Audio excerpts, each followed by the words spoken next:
All right, hello everybody, and welcome to part 4 of our nutrition course. In part 4, we are reaching our last level of tracking, and that is where we track macros. Now, macros is a final level because we realize what our body needs for energy in terms of calories, but also what food is making up those calories. Because not all food is created equal in terms of the nutrients and the benefits that it provides to us. So, macros is just getting a deeper understanding of what our body needs in terms of those macronutrients.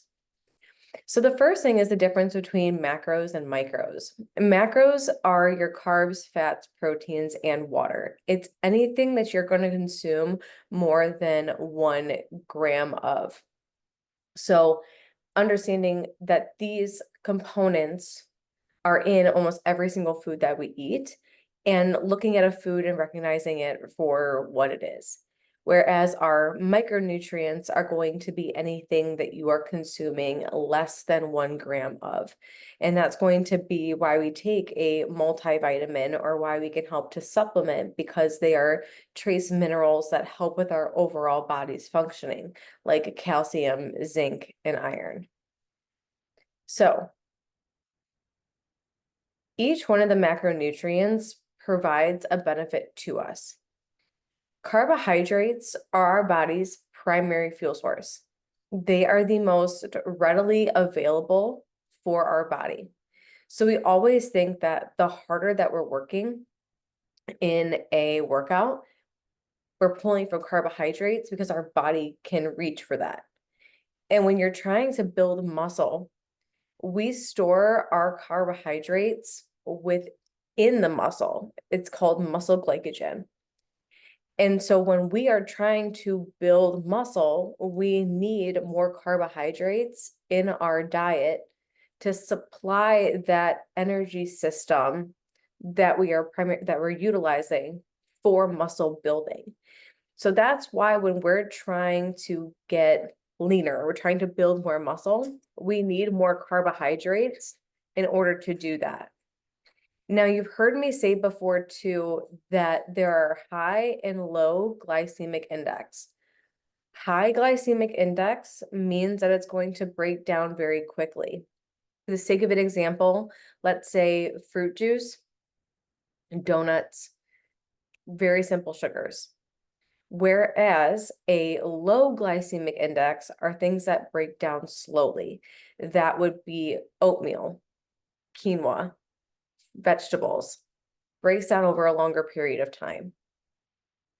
Now, the quickest source of fuel for our body is carbs, and that's why we can kind of manipulate the type of carbohydrate and when we're eating it in order to get more fuel, such as before a workout, that's where we would want something that's a high glycemic index.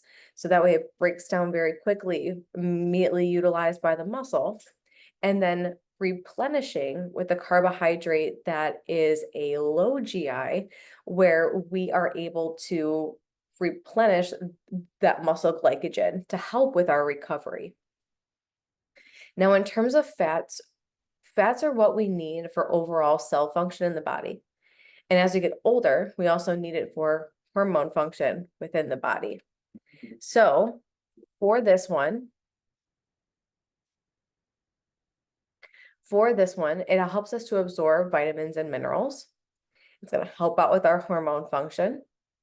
We need it for brain cognition, so it helps out with our mood as well.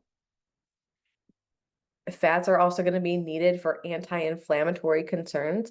So for a lot of women that have an autoimmune disorder or are experiencing very high stress on their bodies or have PCOS, we want higher fats within the body to help out with that inflammation. And we'll see that more of our food will come from fats in that situation. We also want to focus more on the types of fats that we're consuming. And we want to focus on poly and monounsaturated, which are found in those healthy nut butters and oils in nuts and seeds. And traditionally, it's going to make up for the average person about 20 to 30% of our calories. Now, in terms of protein, These are going to be the overall structure and function of our bodies. And for protein, that's where we not only help to maintain, but build our lean muscle mass and help our muscle to recover. So we want to make sure that we are having this split up over the entire course of the day. And this is traditionally going to be anywhere from 25 to 30% of our calories, but that could change from person to person based off of age, activity level, the amount of muscle mass that you have. It's also going to vary based off of if you're in a deficit, or if you have an autoimmune, or if you have a medical condition where you need more protein within your diet. Now, these are the different examples very briefly, because we've discussed where our food groups are, and we know that carbohydrates are going to be made up of fruits, vegetables, and then our whole grains. Our fats are going to be our nuts, seeds, oils, and dairy. And then our proteins are going to be our poultry, our seafood, and then some dairy. But what I wanted to point out here is that one, when you're tracking your carbs, you are tracking your total carbs, not your net carbs. If you look on the back of a food label, it's just the actual carbohydrates that you're logging. In terms of fats, it's recognizing that fats may have protein, but that doesn't mean that they are a protein. Anything that is going to have more of one component than the other means that that's what it is. So for example, when we look at the back of a protein pasta, what I want you to realize is that it's still a carbohydrate. When you look on the back, it has 15 grams of protein in it, but it has close to about 46 grams of carbohydrates. Based off of that number size, it is a carbohydrate that has protein, not a protein that has carbs. And the same exact thing with fats is that, for example, peanut butter, it has protein, but it's not considered a protein because for its fats, it has maybe 12, 13 to 16 grams of fat, but then it only has 5 grams of protein. So it has protein, but it's a fat. Whereas there are proteins that have fat in them, such as salmon has a healthy fats, Greek yogurt has carbs and fats, cottage cheese has some fat, but it's going to be considered primarily a protein because that's what it has the majority of. Now, I wanted to discuss here a little bit more about that high and low glycemic index, with the high glycemic index being things that break down quickly, that cause your blood sugar to come up, and then they comes right back down. In a high glycemic index, we really want to avoid these foods in the morning and at night, but they're best consumed like as for like a snack, or if they're best consumed before a workout, because it's immediate usage by our body and immediate usage by our muscle. Whereas a low glycemic index, that's what we want to have more throughout the day, because it's going to help us with our blood sugar levels. It's going to help us with our mood. It's going to help us with our cognition, and it's going to help us to keep ourselves fuller longer. It also has a better effect on our cortisol levels in the morning and at night to be able to help us with our waking up, avoiding those triggers to want to pick throughout the day. And then it's going to help us to sleep at night. Now, when finding macros, we have a couple different ways that we can do this. Traditionally, the first step here is that you would log your food. Now, if you've been doing the other steps or you've logged your calories, what you would do is continue to log your food, because we want to get an idea of the macros that are making them up. So don't lie about what you're eating. We need an accurate representation of what you're consuming. For example, if you're logging all of your calories, you can still log your food and be really high in carbs, really high in fat, and really low in protein. And we would want to see if that's what your trends are, so that we can figure out a balance there. So log your food for 1 week. And then from there, we find an average of each of your macros. So we add up all of your carbohydrates for 7 days, all of your fats for 7 days, and all of your proteins for 7 days. Divide each one by 7 and get an average of what you are consuming on a daily basis. And this allows us to be able to understand what is your body currently handling in terms of carbs, fats, and proteins. For example, if you are consuming 60 grams of protein a day, we would never want to go and do the math to figure out how much your body should be eating. Because let's say that your body should be eating 130 grams of protein. There's no way we can take you from 60 to 130. Your body isn't used to that, and chances are you are going to experience a lot of digestional distress. And we don't want you to be in the bathroom for hours at a time for that. So we would want to slowly work your protein up to that level based off of how your body handles it. Same thing with carbohydrates. Let's say that you're consuming a very, very low amount of carbohydrates. We would never want to do the math to figure out how much you need to be at. Because let's say that you're used to eating, I don't know, 100 grams of carbohydrates, but your body needs 200. We can never take you from 100 to 200 because right away, because your body will be like, hey, we weren't used to this. And then it's going to it may start to store it, or it might see your weight just spike altogether. So we would want to slowly and gradually increase your food. And that brings us to this last part of balance. Once we have an idea of where everything is, we would want to slowly start to create adjustments based off of what would create more of a balance. Traditionally, what we see is that we bring carbohydrates down a little bit, we bring fats up a little bit, and then we keep protein and we increase protein ever so slightly. So from there, that's how we start to make those adjustments. Now, the other one too is, let's say that you have a medical concern. What we would do is potentially decrease your carbs, increase your fats, and then increase your protein. But again, we would do it week after week to allow your body to adjust based off of your biofeedback and your weight. Now, if you would like to do the math behind it, here's how you would estimate finding your proteins. And this is very much like how the average person, or how much the average person needs for their protein levels. Because a lot of times people will say, okay, what should my protein be? And while yes, I go through those numbers too. It's like first you need a log, find an average, then slowly work it up. An idea of where you want to work it up to would be dependent upon this number. It can also be dependent upon your activity level and can be dependent upon your in-body scan for how much your lean muscle mass is. So in order to do this, the first thing that you do is convert your body weight to kilograms. And then you would multiply it by how much your body needs based off of your activity level. So if you are somebody that you're a strength trainer, you might want to start off with 1.5 grams per kilogram. Multiply it, and then that's how you would figure out how many grams that you're supposed to be consuming a day. And then this is also where we see how the calories come about, because carbs and protein have 4 calories per gram. So it's not as dense as fat, which is 9 grams or 9 calories per gram. So in this situation, you take the macros, multiply it by 4, and that's how you find your calories for it. The same thing ends up going for carbohydrates.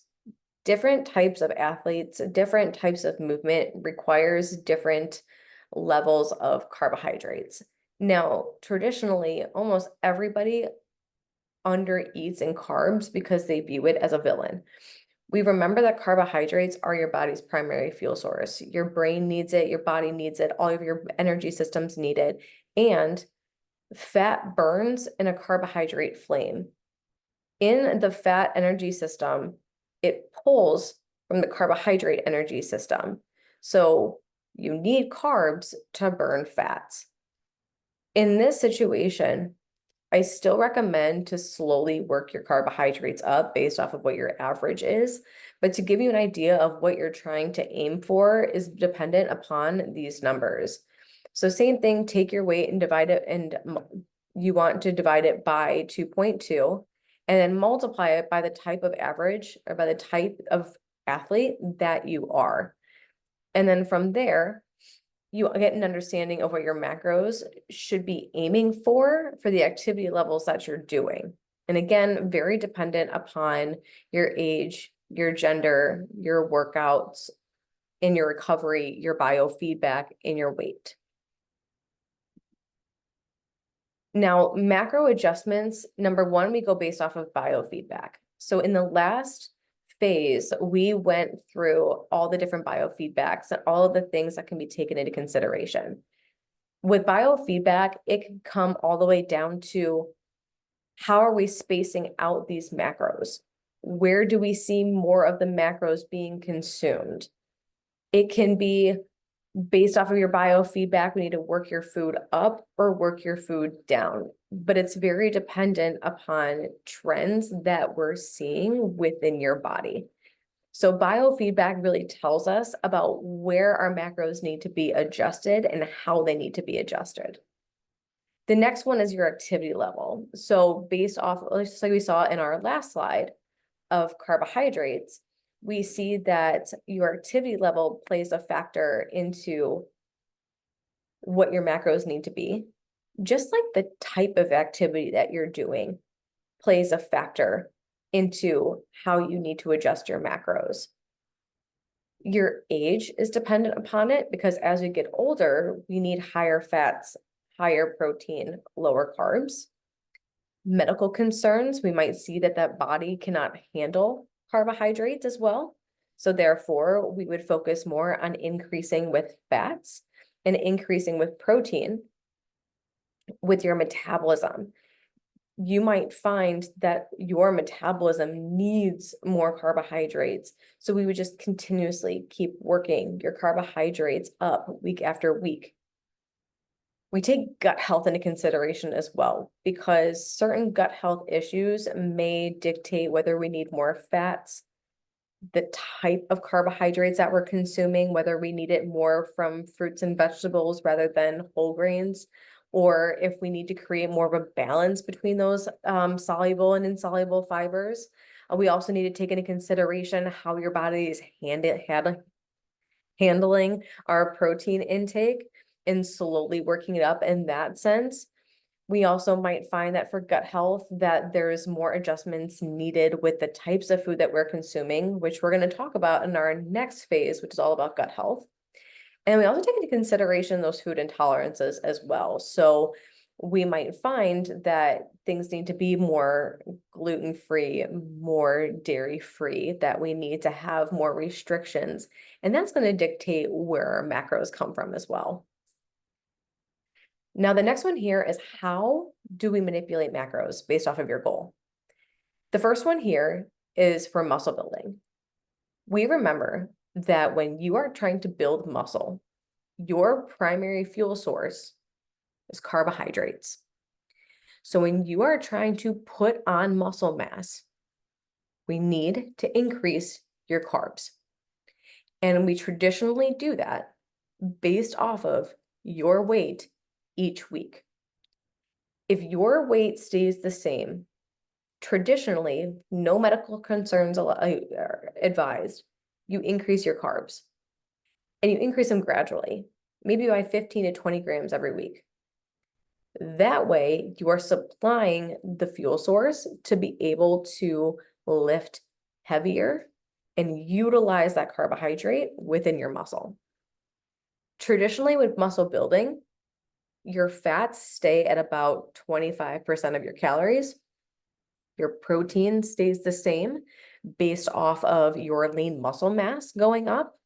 And the number that traditionally changes every single week is going to be carbohydrates. Now, in this situation, yes, we can still focus on steps. We can still focus on some cardio for overall heart health and cardiovascular health. But traditionally, it's going to be a lot of heavy lifting, a lot of food, a lot of carbs. Yes, your weight is going to go up because your body is changing, because you're putting on muscle. Now, when it comes to fat loss, the biggest thing I want to point out here is that food is fuel. Food is not a problem. Food is what is going to allow your body to recover. It's going to give you energy for your workouts. It's going to allow you to push through your workouts. So traditionally, when you're in a fat loss, weight loss situation, we only drop food if we absolutely have to, because we want to keep your food high. We try to progress in terms of days that you're working out, the weight that you're lifting, adding on sets and reps, adding on in your steps, adding on in your cardio. It's only when your body plateaus that we would start to drop carbohydrates. Now, when you are in a deficit, we have lower carbs. Don't make abrupt changes, because if you were to go from, let's say you're eating 250 grams of carbohydrates, we would never say, okay, you're going to come down to 150. No, way too much of a difference. It's going to cause you to be incredibly hungry, incredibly sore, and we want to try and keep your food as high as we possibly can.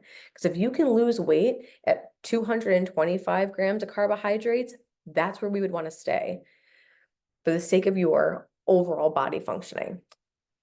But we see lower carbs, higher protein, because you're in a deficit and we don't want your body to start tapping into your muscle as a fuel source.